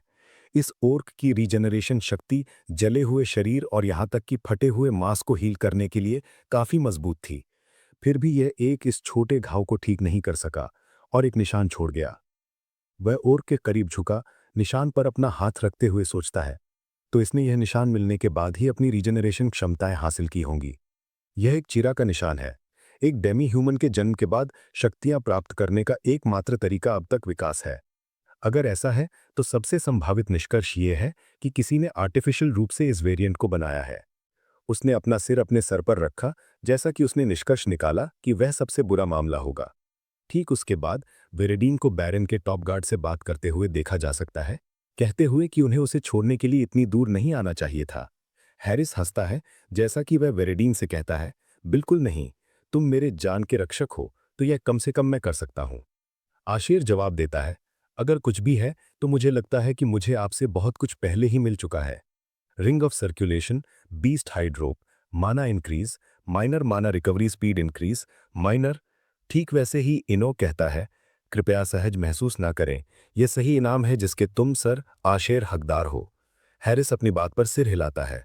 आशेर उनकी सराहना करता है, मैं तुम्हारे शब्दों के लिए आभारी हूं। ठीक है, तो मैं चलता हूं, जब तक हम फिर से मिलते हैं, स्वस्थ रहना। ठीक वैसे ही वह जाने के लिए मुड़ता है। हैरिस चिल्लाता है, सर आशेर, अगर तुम दूसरे शहर में कॉनरेड मर्चेंट गिल्ड की एक शाखा में जाओ तो बस मेरा नाम लेना, तुम्हें पछतावा नहीं होगा। वह शहर के लिए निकलते हुए उन्हें हाथ हिलाकर अलविदा कहता है। पाइथी क्षेत्र और मार्टेस बैरनी के बीच की सीमा पर एक गांव है। आशेर द्वारा टेलीपोर्टेशन स्पेल डाला गया और अचानक वह गांव के बाजार में दिखाई देता है। वह एक नक्शे की ओर घूर रहा है और मन ही मन सोचता है, तो शहर और बैरनी के बीच यह एकमात्र गांव है। जैसे ही वह बाजार से गुजरता है, वह एक सेब लेने के लिए रुक जाता है और सोचता है, अगर मैं यहाँ एक रात आराम करूं और कल शहर के लिए निकलूं तो समय एकदम सही होगा। कुछ गांव के लोग ठीक उसके सामने फुसफुसा रहे थे। वह सुनने के लिए रुका। उनमें से एक दूसरे से बात कर रहा था कि चीजें इस बार भी उनकी वजह से इस तरह हो जाएंगी। आशेर एक शांत आवाज में सोचता है, लगता है कोई उपयोगी जानकारी हो सकती है। क्या मुझे थोड़ा कान लगाना चाहिए और पता लगाना चाहिए कि क्या हो रहा है। जैसे ही वो एक स्पेल यूज करता है, अब वो ठीक से सुन सकता है। तभी उनमें से एक कहता है, वैसे भी गॉब्लिन समस्या है। उन्होंने हमारे सभी लाइव स्टॉक ले लिए हैं और अब हम एडवेंचरर को किराए पर लेने के लिए बड़ा पैसा दे रहे हैं, भले ही हमने कहा था कि हम इसे खुद संभाल सकते हैं। दूसरा जवाब देता है, अगर किसी को चोट लगी तो ये बिल्कुल भी इसके लायक नहीं होगा। आशेर एक दरवाजे के पीछे लापरवाही से खड़ा होकर अपना सेब खा रहा था और उनकी बातें सुनना जारी रखता है। गांव के सरपंच ने कहा कि गॉब्लिनों को खत्म करना एडवेंचरर का काम है। याद रखना, कल सुबह तक सब खत्म हो जाएगा, इसलिए शिकायत करना बंद करो। ऐसा नहीं है कि उनकी फीस सस्ती है। ये सुनकर आशेर खुद से पूछता है, क्या गॉब्लिन यहां आसपास दिखाई दे रहे हैं। कहते हुए कि आम लोगों के लिए गॉब्लिन कीड़ा हैं। वे छोटी मोटी चोरी से शुरू करते हैं, लेकिन जब बड़ी संख्या में होते हैं तो वे गांवों पर छापा मारते हैं, सामान चुराते हैं और लोगों को खाते हैं। इसलिए उनके खोज पर एडवेंचरर को बुलाना साधारण प्रतिक्रिया है। खैर, मुझे लगता है कि ये कुछ असामान्य नहीं है।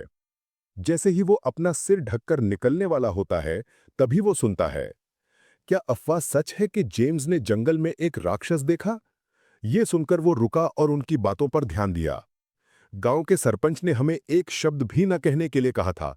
अरे यार, वैसे भी कोई नहीं सुन रहा है। वो घटना को याद करता है, कहता है कि ये कुछ दिन पहले की बात है। मुझे लगता है वो हमेशा की तरह जंगल में लगाए गए एक जाल की जांच करने गया था, लेकिन तभी उसने एक जंगली सूअर को चीखते हुए सुना और जैसे ही वो मुड़ा, उसने एक फटे मुंह वाले एक गॉब्लिन को, एक ऑर्क से बड़ा था, उसको एक सूअर को निगलते हुए देखा। दूसरा ग्रामीण जवाब देता है, क्या ऑर्क से बड़ा? क्या तुम सच कह रहे हो? शांत, अगर एडवेंचरर यहां सुन लेंगे तो हमें अतिरिक्त पैसे देने पड़ेंगे। आशिर ने अपनी उंगलियां झटकी और उसने विस्पर स्पेल को समाप्त किया। जैसे ही वो दूर चलता है, वो मन ही मन सोचता है, हाँ, ये अप्रत्याशित जानकारी है। एक फटे मुंह वाला एक बड़ा गॉब्लिन। उसने धीरे से मुस्कुराया। उसे संयोग के रूप में खारिज करना मुश्किल है। इस बीच पहाड़ों से भरे जंगल में एक भाला तेज गति से उड़ता हुआ देखा जा सकता है। एक गॉब्लिन के सिर पर वार करता है और खून छिड़कता है। मरे हुए गॉब्लिन के ठीक सामने दो व्यक्ति देखे जा सकते हैं। दोनों सिल्वर रैंक एडवेंचरर हैं। एक का नाम मीना है और दूसरे का लोकी है। मीना हंसती है, वो कैसा था? मैंने बहुत सुधार किया है ना? लोकी से पूछते हुए वो फिर अपने चेहरे पर एक मुस्कान के साथ जवाब देता है, तुम ठीक अपने सामने एक लक्ष्य को मारने के बारे में बढ़ा चढ़ा कर बता रहे हो। क्या तुम्हें शर्म नहीं आती?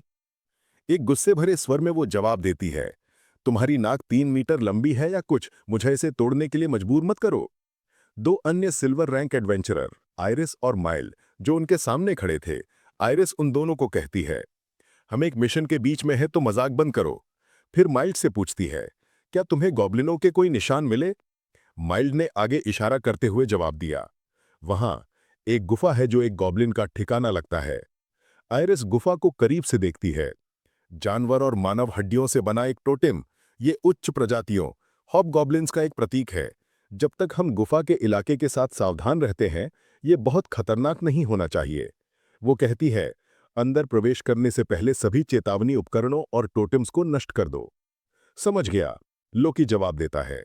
जैसे ही आयरिस एक स्पेल डालती है, मीना आश्चर्य से कहती है, मैं अचानक अंधेरे में स्पष्ट रूप से देख सकती हूं और उनके सिर के ऊपर एक जादुई घेरा देखा जा सकता है। अब तुम बिना मशाई के भी ठीक से देख पाओगे, आयरिस जवाब देती है। जैसा कि लीडर से उम्मीद थी, तुम हमेशा इतने भरोसेमंद होते हो, लोकी ने मुस्कुराते हुए कहा। फिर चलो अंदर चलते हैं। जैसे ही वो सभी गुफा की ओर बढ़ते हैं, आयरिस उलझन में पीछे मुड़ी, सोचते हुए कि क्या उसने अभी कुछ सुना। मीना भी मुड़ी, आयरिस से पूछते हुए कि क्या हुआ। वो जवाब देती है, नहीं कुछ नहीं है। और वो मन ही मन सोचती है, मुझे लगा जैसे मैंने पीछे के जंगलों से कुछ माना महसूस किया। एक तेज लाइट गुफा में चली जाती है। कुछ गॉब्लिन जलती हुई खोपड़ियों अपने ही तरह के अवशेषों के सामने अजीब अनुष्ठान करते हैं। पीछे से एक प्रकाश की चिंगारी गॉब्लिनों में से एक की ओर भागती है। उसकी आंखों में आश्चर्य भर जाता है, जैसे ही एक तीर ठीक उसके बगल में गॉब्लिन के सिर के पीछे वार करता है। अंदर घुसने वालों में से एक चिल्लाता है, अब समय है, और सभी सीधे गॉब्लिन की ओर दौड़ते हैं। पलक झपकते ही सिल्वर रैंक एडवेंचरर लोकी और माइल्ड ने गॉब्लिनों के सिर काट दिए। चीजें स्मूथली चल रही हैं। लगता है ये जल्द भी खत्म हो जाएगा, है ना? मीना ने एक तीर पकड़ते हुए आयरिस से पूछा। आयरिस जवाब देती है, अपना ध्यान कम मत होने दो, ये अभी खत्म नहीं हुआ है। उसकी अभिव्यक्ति तनावग्रस्त थी। वो सभी एक पतले रास्ते के सामने खड़े हैं जो गुफा में गहराई तक जाता है। मीना अपना मन बनाती है, ये एक हॉबगोब्लिन हो सकता है। मैं आगे जाकर जांच करूंगी। ठीक है, सावधान रहना। अगर कुछ होता है तो संकेत भेजना, आयरिस जवाब देती है। जैसे ही मीना आगे बढ़ती है, वो जमीन पर बिखरे हुए अनगिनत मरे हुए गॉब्लिनों के सामने आती है। हर जगह खून फैला हुआ था। वो अवाक होकर जम जाती है। उसकी नजर आगे टिकी है। पीछे से लोकी पूछता है, मीना, क्या हुआ? खैर, बस इतना कि मैंने कुछ सुना, कुछ जिसने मेरी रीढ़ में कंपकपी भेज दी। वो एक धीमी कांपती हुई आवाज में जवाब देती है। ठीक आगे, अपने मुंह से खून निकलता हुआ एक विशाल बीस्ट अन्य गॉब्लिनों को निगलता है। एक विशाल गॉब्लिन उनसे 2 गुना बड़ा मृतकों पर दावत कर रहा है। गॉब्लिन शवों के ढेरों से घिरा हुआ है। वो क्या है? वे सभी फुसफुसाते हैं, अपनी स्थिति लेते हुए।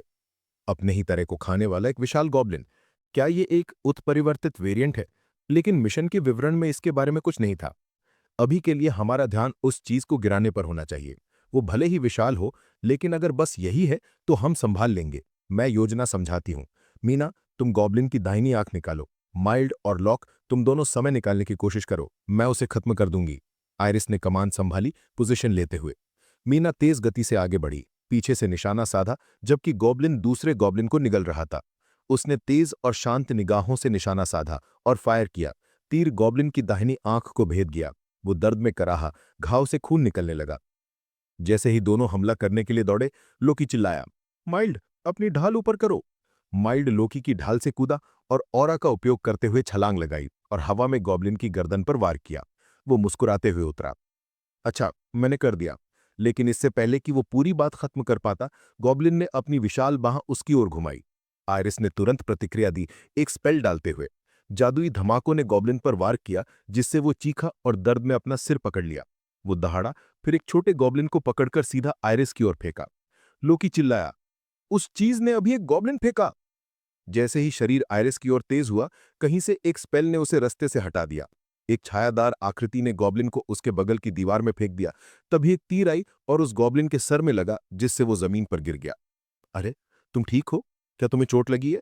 मीना चिंता भरी आवाज में आयरिस की ओर दौड़ी। मैं ठीक हूं, आयरिस ने कहा। फिर मन ही मन सोचा, अगर वो गॉब्लिन मुझसे सीधे टकराता तो मैं मर जाती। लेकिन ट्रिजेक्टरी स्पष्ट रूप से हवा में बदल गई थी। वो क्या था? वैसे भी भगवान का शुक्र है कि हमने मिशन पूरा कर लिया बिना किसी को चोट लगे। चलो गांव वापस जाते हैं और अपना इनाम लेते हैं। ऊपर एक आकृति खड़ी है, आशिर, वो जिसने बचाव का मंत्र डाला था। मुझे खुशी है कि कुछ बुरा नहीं हुआ, वो एक शांत मुस्कान के साथ कहता है। वो छाया से देखता है, सोचते हुए, जमीन पर मरे हुए उस गॉब्लिन को देखो। अच्छा हुआ मैं अदृश्यता में छिपा हुआ उनका पीछा कर रहा था। उसकी वजह से मुझे प्रयोगशाला के नमूनों में से एक जेस्टर डेमी ह्यूमन को देखने को मिला। मैजिक टावर से भागने के बाद मैंने जितने भी परीक्षण विषय देखे हैं, उनमें एक ही विशेषता है, जोकर की मुस्कान में फटा हुआ मुंह। मैंने उन्हें अनौपचारिक रूप से जेस्टर कहना शुरू कर दिया था, लेकिन ये अलग था।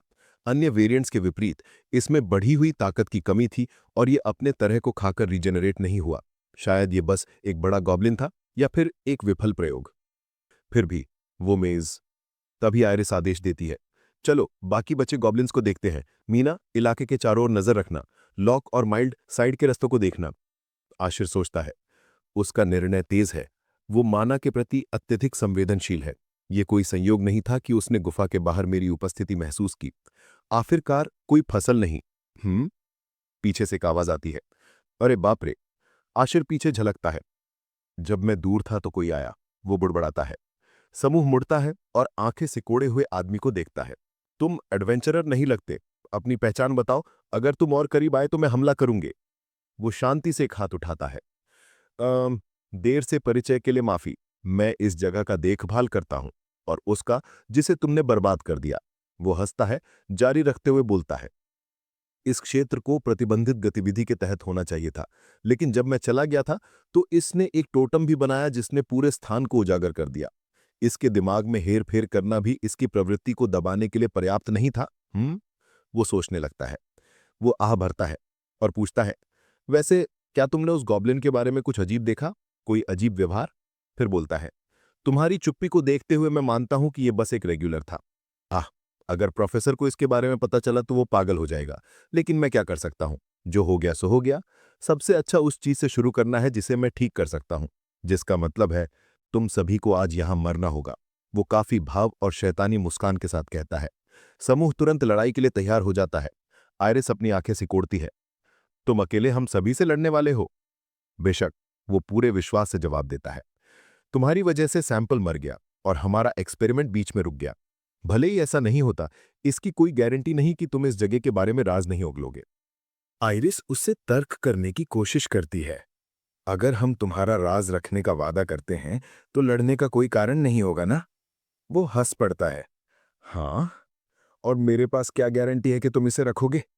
भले ही तुम रखो, मेरा तुम्हें जाने देने का कोई इरादा नहीं है। उसकी आंखें शांत हो जाती हैं। ईमानदारी से कहूं तो मैं बस तुम्हारी चीखें सुनना चाहता हूं। तो फिर पहले कौन मरना चाहता है? एक विशाल आभा उसके चारों ओर उमड़ती है, एडवेंचरर की ओर तेज होती है। एक ठंडी आवाज में कोई कहता है, यहां मरने वाला केवल तुम हो। वो हंसता है, अपनी ब्लेड को पोंछते हुए। उस तरह का साहस। वो रुकता है। एक सेकंड रुको। वो आवाज पीछे से आई। वो किसने कहा? वो मुड़ते हुए पूछता है। अचानक एक विशाल धमाका पूरी गुफा को हिला देता है। एक आवाज गूंजती है, चीजें कहती है जैसे, मैं तुम्हारी चीखें सुनना चाहता हूं और पहले कौन मरना चाहता है? एक आकृति अपने पैरों पर उतरती है और धीरे धीरे देखभालकर्ता की ओर चलती है। तुम ही हो जो सख्त बनने की कोशिश कर रहा है। क्या तुम सहमत नहीं हो? वो एक हाथ उठाते हुए कहता है। जादुई घेरे उसके चारों ओर चमकते हैं। उसकी आभा हिंसक रूप से भड़कती है। दोस्तों, हम अपने वीडियो के अंत में आ गए हैं। अगर आप लोग इस वीडियो का अगला भाग चाहते हैं तो हमें कमेंट सेक्शन में बताएं।